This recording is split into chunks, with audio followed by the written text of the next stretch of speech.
ijtimoiy tarmoqlar orqali menga savol yo'llashgan ekanlar. Mana shu savollarni ba'zi birlariga men imkonim darajasida javob berishga harakat qilaman. Feruza Alaberganova degan kishi menga savol bergan ekanlar. Menga ham oqdog' bor, nima qilsam bo'ladi deb. Agar sizga oqdog' bo'lsa, bizni qabulimizga kelishingiz kerak. Sizni oqdog'ingizni tekshirib ko'rib, sabablarini aniqlab, unga zarur bo'lgan dorilarni tushuntirib beramiz. Bemalol uyingizga davolanib sog'ayib ketasiz. Xonzoda Sulton degan kishi shunday savol bergan ekanlar. Sut yo'llarim kengaygan, o'ng ko'kragim achishib, tortishib og'riydi deb savol beribdilar. Shunga ham davo bormi, iloji bormi debdilar. Sut yo'llari kengaygan, o'ng ko'kragi yoki chap ko'kragida shish paydo bo'lgan, mastopatiya paydo bo'lgan kishilar menga murojaat qilganlar. Ularga biz surtadigan va ichadigan dori berganmiz, ular sog'ayib ketganlar. Agar siz kelib murojaat qilsangiz, xudo xolasa sizga mana shu kerakli dorilarni beramiz. Inshaalloh sog'ayib ketasiz.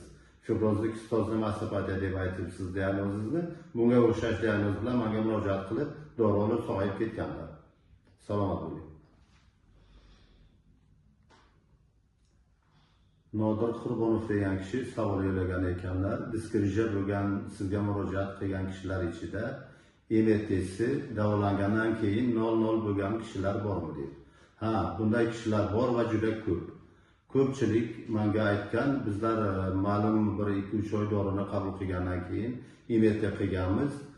Bizga avvaliga kishilayish kuzatilgan, keyin esa haligi 0 bo'lib qoldi va mutlaqo o'zimizni sog'lom his qilyapmiz. Hech qanday og'riq, hech qanday bezovtalik yo'q deb ko'pchilik menga murojaat qilgan. Menga bildirgan o'z fikrini. Va men ham bundan xursandman albatta. Bir necha kishi shaxsan o'zimga yo'liqib, mana shu qabulimga kelib minnatdorchilik qilgan, menda bor edi, 0 bo'libdi. Hech qanday men kasal deb o'zimni his qilmayapman, sog'man deb yuzma-yuz kelib aytganlar ham ancha ko'p odam. Salomat bo'ling. Dilorom Kamolova degan kishi murojaat qilganlar savol bilan menga ijtimoiy tarmoq orqali. U kishi aytganlarki, menda 3 mm belimda va 5 mm yana belimga umurtqa sohasida diskriziyam bor. Shuni ham davolash mumkinmi? Operatsiyasiz dori bilan sog'aydimi degan ma'noga savol berganlar. Ha, albatta davolasa bo'ladi. Albatta bu qisqarib 0 bo'lib qoladi, xudo xolasa. 1 oydadir, 2 oygadir, 3 oygadir navbat bilan qisqarib boradi, xudo xolasa. Yana gashtasiz. Xushnut Tajimurod degan kishi savol bergan ekanlar.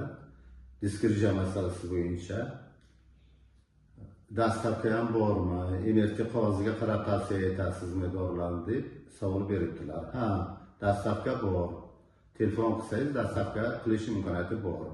MRT qog'ozini bizga tashlaysiz, o'shani ko'ramiz va shunga qarab sizga maslahat beramiz. Xudo xolasa sog'ayib ketasiz.